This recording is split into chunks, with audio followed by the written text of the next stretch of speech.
Ia zi, tovarăș Emil, ce-a mâncat sufletelul tău?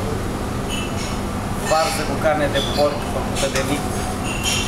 Mai are? Gătește. Ne-am săturat de atâtea semișurarea și priviți ce face mai în seara aceasta. Trage aici o... Ai băgat un ulei, mă? O prăjeală pe aia, așa mănânc, mă. Nu pui, mă, pe grătar? M-am săturat, da, să vedeți că se mai am crudă. După aceea aici așa frumos, ca seară.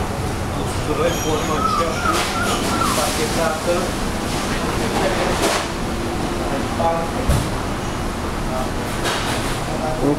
Fii atent ce e aici, nunta lui Cristian. Uite, șampanii.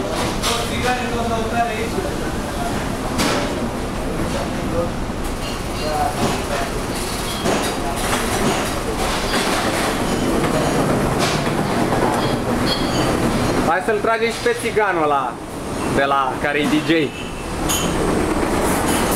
Hey, puto, are you here? What the fuck are you doing here?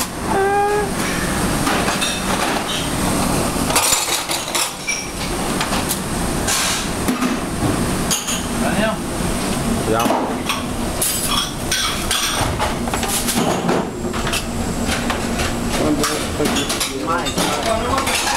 Hey, what did you do? Abrata, pá! Abrata, caralho! Foda-se!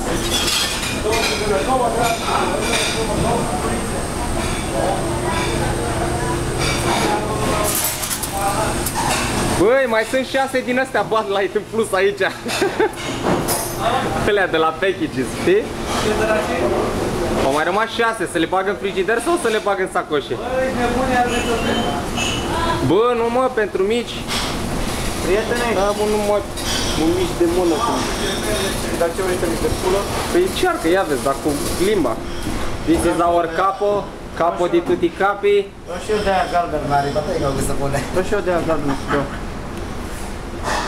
Capo, say hello to my family.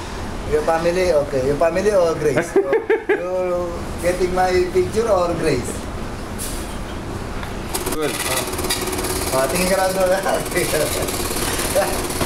Naya. What snorkeling? I heard that.